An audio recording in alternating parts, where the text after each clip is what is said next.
We can't measure when you go into perimenopause. We have to use your subjective reports of symptoms, but we can measure when you are in menopause with FSH and antimullerian hormone. Now, an antimullerian hormone may be the missing ingredient to heart-healthy cholesterol levels for menopausal women.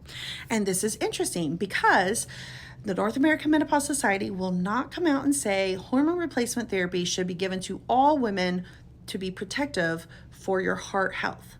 They know it helps your heart, but they don't think it's end all be all, and they don't understand why.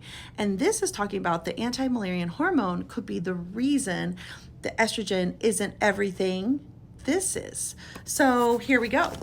Step aside estrogen. Scientists at the University of Pittsburgh have discovered a predictor of blood, lipid, or cholesterol status for midlife women that may be key to understanding how hormone replacement therapy contributes to heart health. In a study published this week in the Journal of Clinical Lipidology, Dr. Samir R. El Khoury, I just killed that, have identified a link between the lesser-known hormone called antimullerian hormone, AMH, and lipid or cholesterol levels in midlife women. With this information and in combination with what is known about estrogen, clinicians may get a better picture of cardiovascular risk for women entering menopause. Estrogen is not the only story.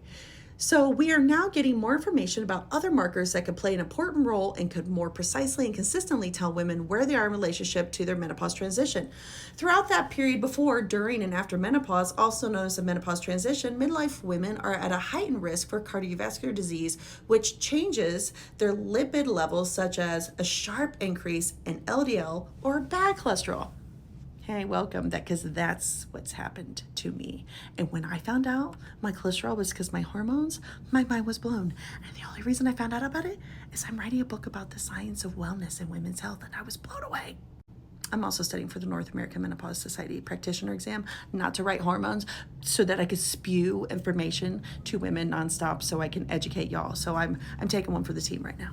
Carrying on in our article, scientists previously determined that this increased risk of heart cardiovascular disease may be partially due to a decrease in estrogen levels. However, estrogen replacement therapy has not had the massive cardioprotective effects that doctors were hoping for. We know it helps, but it's not the end-all be-all, so there's something else. Thus, scientists have been on the search for other factors that might be affecting cholesterol.